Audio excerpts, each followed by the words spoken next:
नमस्कार दोस्तों, आज की इस वीडियो में हम बात करेंगे एक ऐसे सवाल के बारे में जो हमारे बहुत सारे पेशेंट्स अक्सर जब अपने ट्रीटमेंट के लिए भारत होम्योपैथी में आते हैं तो उनका ये सवाल होता है। उनका सवाल है कि क्या अस्थमा अनुवांशिक है, यानी क्या ये माता पिता से बच्चों में जा सकता है या जाता है, और अगर हाँ तो कितने % चांसेस होते हैं। देखिए, आज मैं आपको डिटेल से इस बारे में समझाता हूँ। सबसे पहली चीज़, ज़्यादातर हमें क्या देखने को मिलता है कि अगर कोई समस्या माता पिता में होती है तो बच्चों में वही समस्या ट्रांसफ़र होने के चांसेस काफ़ी ज़्यादा बढ़ जाते हैं। और ऐसा होता है उनके DNA की वजह से, यानी माता पिता के गुण अवगुण जो भी होते हैं वो बच्चों में आगे कुछ हद तक ट्रांसफ़र होते हैं। अब यहाँ पे बात आती है कितने % तक चांस है। यहाँ पर अगर हम बात करें कि अस्थमा की समस्या की, यानी एक ऐसी बीमारी जो किसी व्यक्ति को है, तो क्या वो उसके बच्चे में आगे ट्रांसफ़र होगी, और अगर हाँ तो चांसेस कितने % है। देखिए, अगर माता पिता में से किसी एक को अस्थमा है तो बच्चों में अस्थमा ट्रांसफ़र होने के जो चांसेस होते हैं वो लगभग हम 25% मान सकते हैं। लेकिन अगर यहीं पर माता और पिता दोनों को ही समस्या है अस्थमा की, सांस से जुड़ी किसी भी समस्या की, तो बच्चों में उस समस्या के ट्रांसफ़र होने के जो चांसेस होते हैं वो काफ़ी ज़्यादा बढ़ जाते हैं, या एक आप लगभग अनुमान लगा सकते हैं कि 50% तक चांसेस होते हैं कि वो बच्चे के अंदर ट्रांसफ़र हो जाए। ऐसा होता है हमारे DNA की वजह से, हमारे ब्लड रिलेशन की वजह से।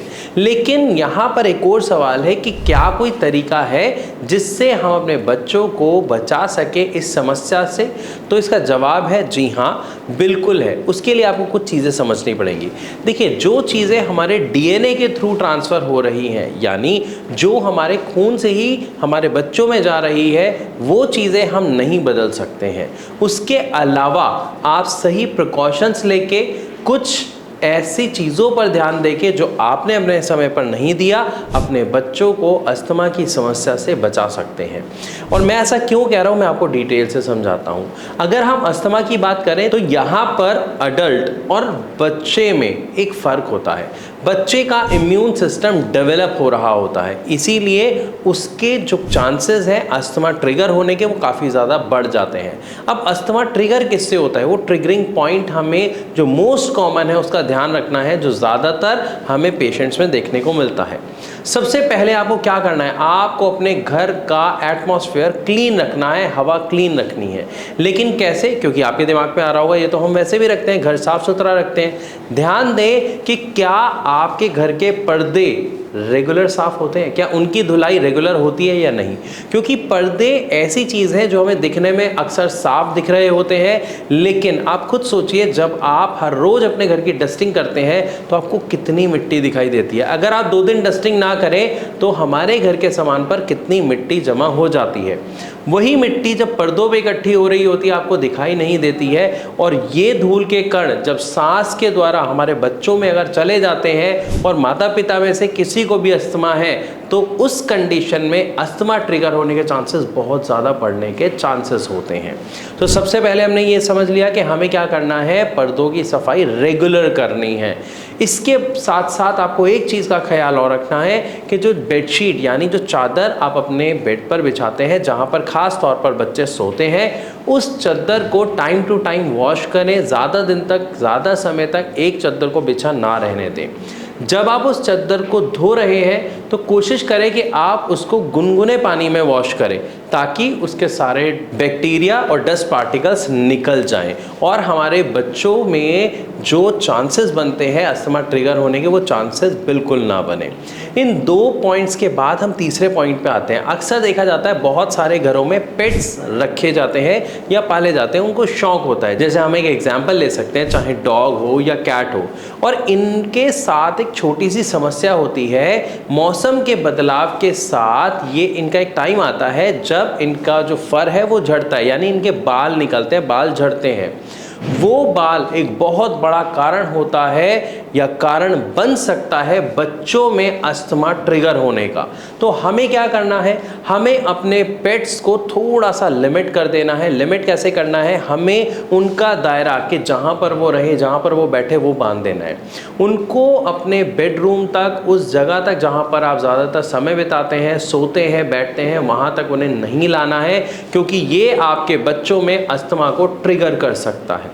इसी के साथ साथ एक चीज़ का और ध्यान रखना है कि अगर आपके घर में कोई स्मोक करता है या आप किसी ऐसी जगह जा रहे हैं जहाँ पे कोई स्मोक कर रहा है, तो आपको अपने बच्चों को ऐसी जगह से बिल्कुल दूर रखना है। क्योंकि अगर हम यहाँ पर बात करते हैं एक अडल्ट की, तो अडल्ट का अस्थमा स्मोक से ट्रिगर होने के चांसेस ना के बराबर होते हैं, लेकिन यहीं पर अगर हम बात करते हैं छोटे बच्चों की, तो उनका अस्थमा ट्रिगर होने के बहुत ज़्यादा चांसेस बढ़ जाते हैं अगर थोड़ा सा भी स्मोकिंग का धुआं उनके अंदर जाता है तो, क्योंकि ये पैसिव स्मोकिंग के अंडर आ जाता है और अभी बच्चों का इम्यून सिस्टम प्रॉपर डेवलप नहीं होता है। इसीलिए ज़्यादातर बच्चों में अस्थमा की शिकायत देखने को मिलती है काफ़ी छोटी उम्र में।